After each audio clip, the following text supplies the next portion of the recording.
happened to be on duty the night of the LNU complex and got to the Vacaville area about 10:30 that night and saw some of the most erratic fire behavior that I've seen in my career, with spot fires, the heat, the wind, the just fire all around. During the fire, I responded as an operational area coordinator, and part of my responsibility is to get resources to the fire and to maintain resources in the county in case there's any other emergencies.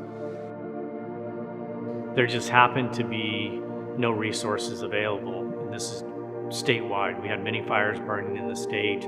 This fire had burned from Napa County into Solano County in a matter of hours at lightning speed. There was many people who were calling saying that they were trapped in their homes or they couldn't get out. I happened to be near a road when a dispatch came saying there was a family trapped in a car. So I went up there and happened to find them, and they were actually in 2 cars, and it was a family of 7. Getting them out was a bit tricky because the road I drove up happened to have some trees that had fallen on it, fire all around us, buildings burning. We were talking 40-mile-an-hour winds. It was 140 degrees in the atmosphere around where we were. Spot fire would start over here, spot fire would start over there, and then what they call air ignition, everything just catches on fire almost simultaneously.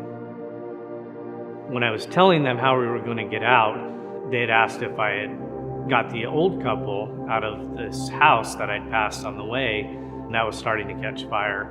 So I said, no, I didn't even know they were there. So we went back to the house. Sure enough, they were still inside, and I was able to get them out of the house into my vehicle, and we all drove down together.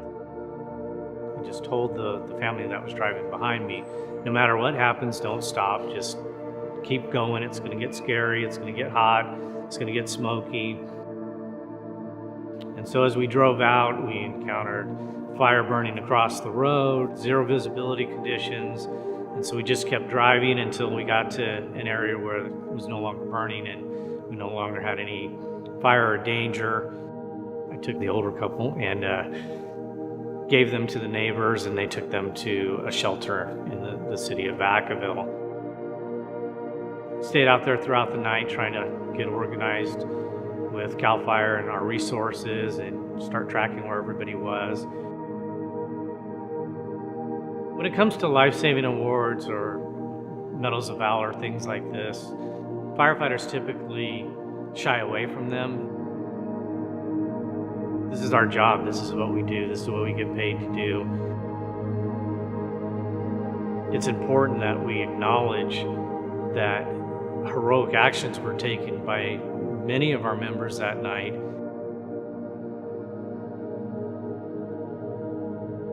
It's just part of the job, so for me it's very humbling.